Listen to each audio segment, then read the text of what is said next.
Hello， 大家好，这里是大叔，今天继续给大家带来街机平台的飞行射击游戏《威虎战机：雷暴行动》。今天是第2期，录制的是第11关到第20关的流程。大家听这个关卡数量就不太科学呀。一般来说，街机平台的飞行射击游戏是不会做这么多的关卡，但是这款游戏是一个特例。游戏的长度长达30关。本关的一开场给了我一个其他的主武器，但是我还是比较习惯用现在的散弹，再加上我的副武器跟踪导弹，就组合出了当年玩雷电的感觉。第11关整场是一个 BOSS 战。这个 BOSS 叫做三叶草航母。三叶草可能是说它的形状。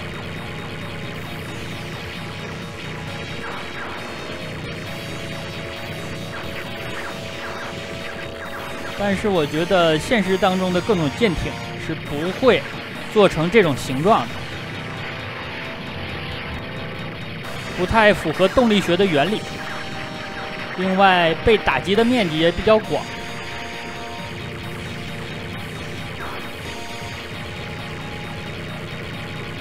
一共有4个部分，咱们现在已经拆了2个了，还差2个。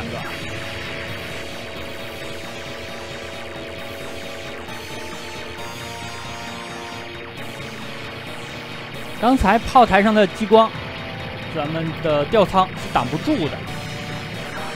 吊舱能挡住的就只是敌方的这种普通的子弹，像激光、火焰，还有大型的能量球等等，都是不能防御的。我放个导弹之后，无敌时间大概也就只有2秒钟，这个时长不是很给力。另外，本作的炸弹攻击力也比较低。但是它有一个好处，就是可以通过时间来进行恢复。已经拆了3个部分了，打完。我估计这种 BOSS 在游戏的后期还会出现，并且会是加强版的形态。让我想起了小的时候玩的 JRPG 游戏，把怪物换一种颜色，就说是新的怪。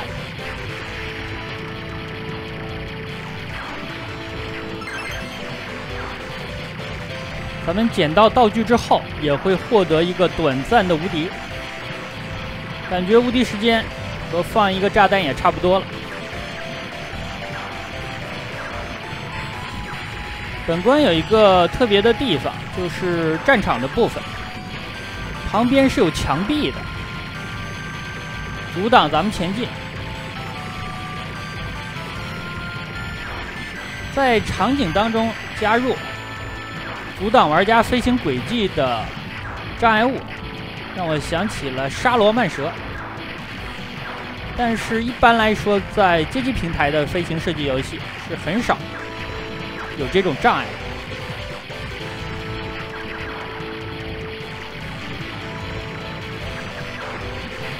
地面现在全都是岩浆，而且看起来还有人造的火山口。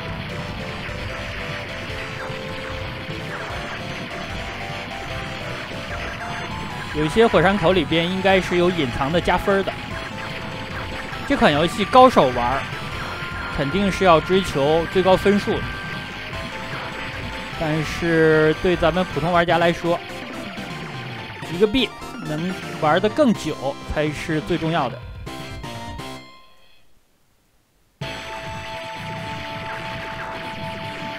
之前更新完第1期，有小伙伴提醒我说：“大叔啊，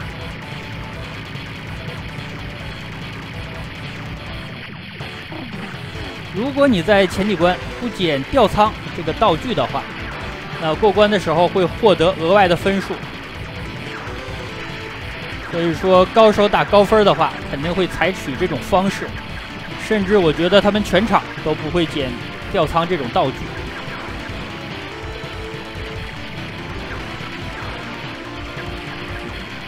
前边的20关还可以，但是后面的10关如果没有吊仓的话，我真的是无法想象，作为一个人类是怎样打过去的。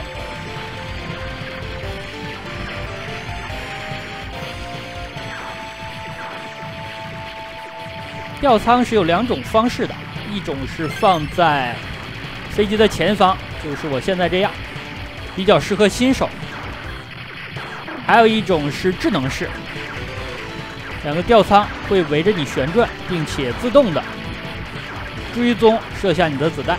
但是吊仓毕竟只有2个，而子弹有很多，所以说它抵挡子弹的效率不能够保证。也就是说，你的安全不能保证，你很难判断同一个场景，子弹你是躲还是不躲。但是如果你把吊仓放在飞机的前部，这个效果就很稳定。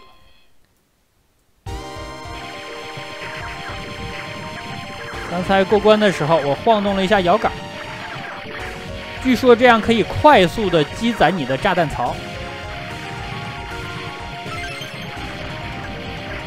但是积攒的炸弹最多就是3发，如果你能捡到炸弹道具的话，可以多于3发。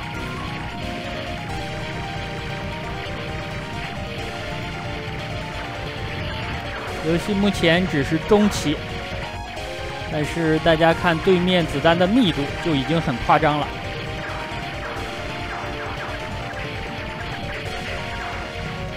正是因为有吊仓的存在，所以才能够把游戏的难度做到这种程度。所以大家想一下，那些不用吊仓的大神是怎么玩的呀？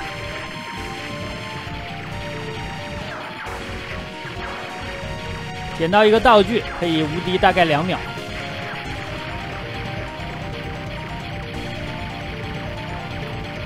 敌方这种紫色的像月牙一样的道具可以阻挡咱们的子弹射出。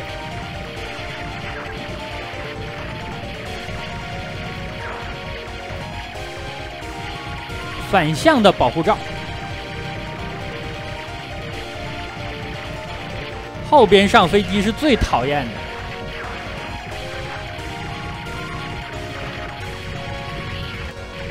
这里我连着放了2次炸弹，3次混过来了，因为第14关是没有 BOSS 战的。趁着过关的间隔，咱们可以快速的晃动飞机。感觉炸弹已经放空了，但是过关的间隙能够积攒大概2个炸弹。这里我使用了第2种主武器，右边那种蓝色的就是激光。不同的主武器，你使用的炸弹也是不一样的。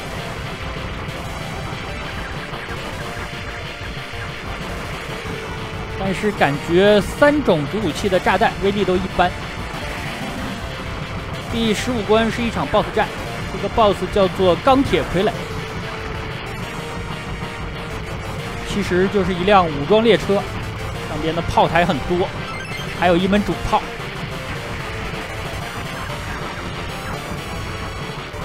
这如果放在重装机兵的世界，就是1主炮，8副炮。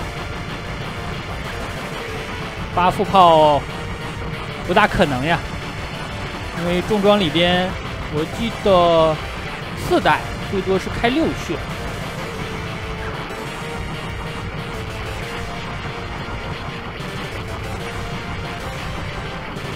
这节车厢也有一个主炮，但是这个 BOSS 的好处就是几乎所有的子弹咱们都可以用吊仓来挡，喷火器是不行的。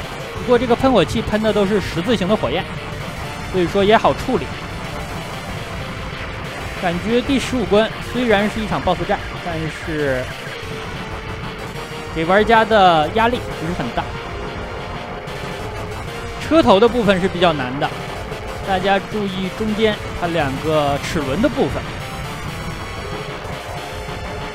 释放的是激光，激光是挡不了的。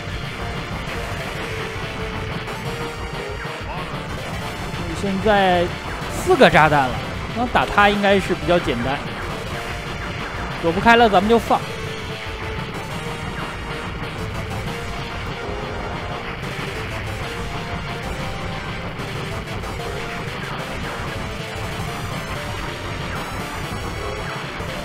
这里就是决战了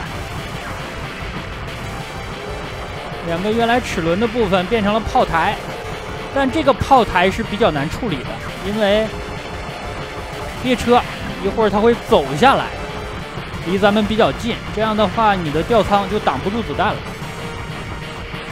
好在咱们炸弹比较多。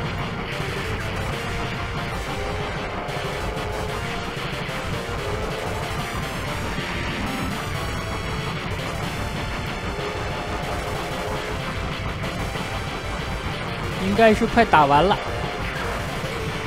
其实 BOSS 失败的原因就只有一个呀，竟然敢在我的面前开车。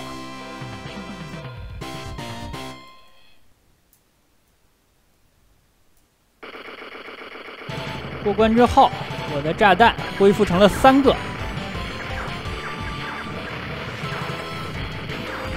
最理想的状况就是你永远有1个炸弹在进行恢复。这样的话，炸弹的浮力吃的是最足的。我的子弹被控制住了，所以赶紧捡了一个道具，混了一波无敌。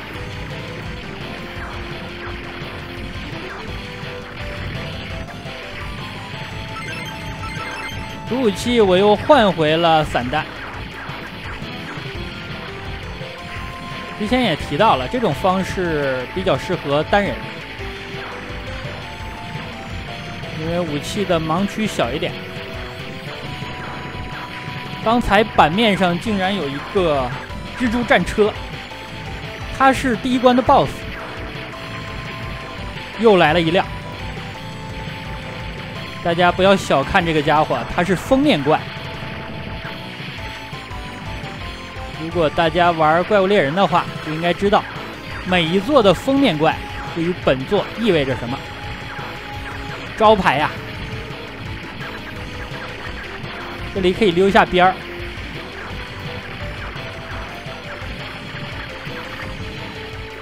咱们的翅膀上是没有被攻击判定的。绝大部分的飞行射击游戏，如果你想玩得远一点，你就要研究一下你控制的飞机着弹的部位在哪。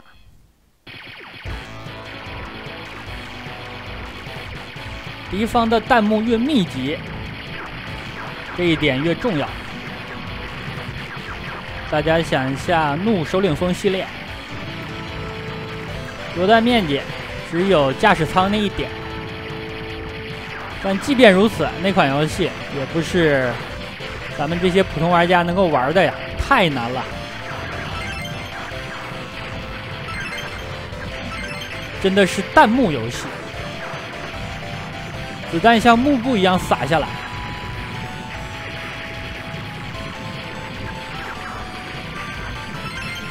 这种圆环应该是挡不了的，所以刚才我就捡了一个道具，混了2秒钟左右的无敌。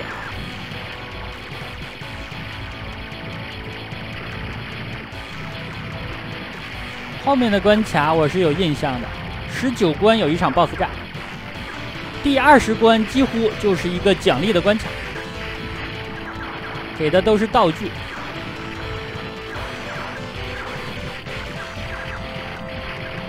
这些船竟然在岩浆里边开，过于夸张了。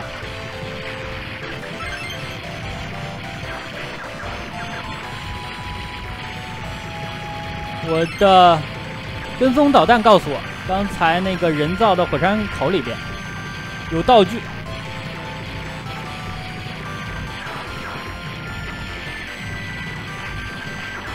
小伙伴们如果看了上期的话，就会发现屏幕两侧的图片我已经换了。现在展示的就是吊舱的两种方式，左边是前置，右边是智能。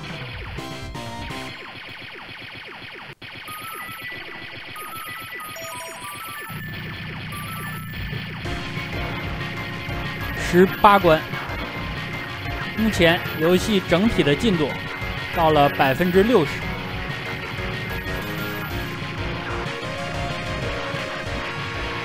其实厂家如果鸡贼一点，完全这款游戏可以分成2部来做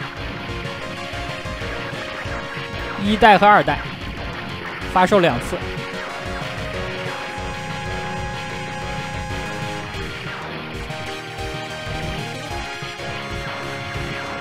即使是一半的流程，也要玩半个小时。所以街机上把飞行世界游戏做的这么长的，找不出几个。好像还有一款钩子战机，流程也比较长。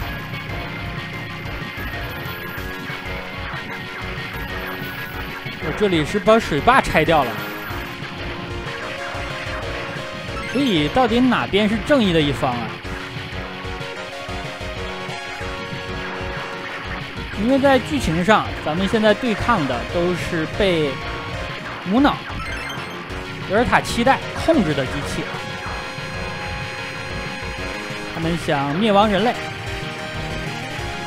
所以说炸毁水坝的不应该是对方。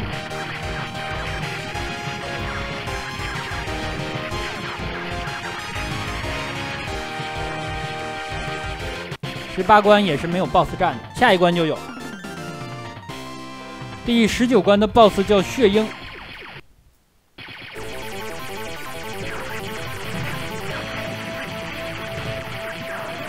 打血鹰有一种简便的方式，就是你之前有4发左右的炸弹，直接在中间全都放掉，这样它中间连续射4发。但是如果想打得稳妥一点，可以先拆它一侧翅膀上的激光，这样的话你就有安全位可以站了。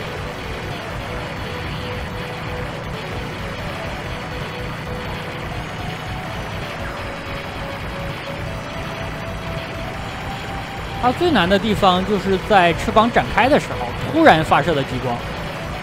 激光如果是常态还好躲，但是它从普通的子弹切换到激光的时候是最难对付的，因为太突然了。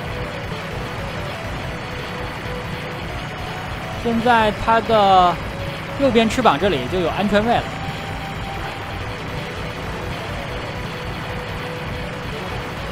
这个缝隙是没有激光的，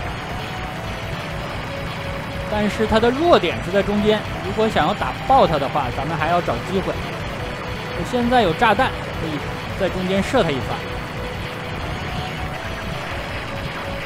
原来只差几下了，我打的还是太保守。